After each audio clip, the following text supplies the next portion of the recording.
Assalamualaikum dan salam sejahtera. Kembali lagi kita di episod TV PSS pada hari ini. Pada hari ini, TV PSS SK Pedas akan membuat liputan tentang kejohanan badminton MSSD Rembau 2026 bagi peringkat sekolah rendah. Mari kita sama-sama menyaksikan video kejohanan badminton MSSD Rembau bagi peringkat sekolah rendah. Mari kita saksikan.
Apakah objektif utama kejohanan badminton MSSD ini diadakan?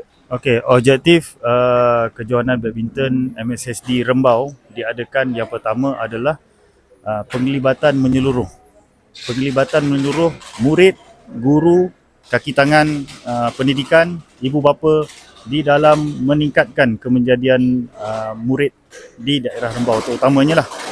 Jadi apabila penglibatan murid ini terlibat secara tidak langsung, bukan sahaja berfokus kepada pemain tetapi juga kepada jawatankuasa teknikal, jawatankuasa pengelola dan sebagainya. Sebagai contoh, TV PSS SK Pedas, dia terlibat secara tidak langsung membantu menjayakan kejohanan ini, dan pelajar daripada TV PSS juga dapat meningkatkan tahap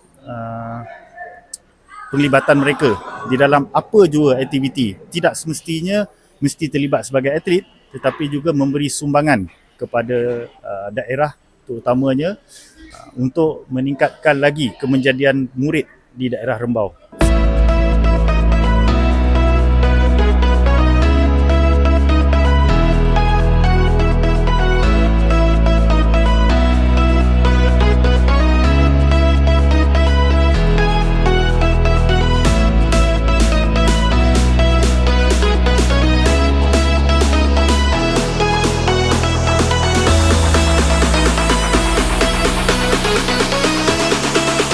Sekian sahaja video TV PSS pada hari ini. Moga kita berjumpa lagi di episod yang akan datang. Saya Kru Haja Dan saya Kru Anur melaporkan.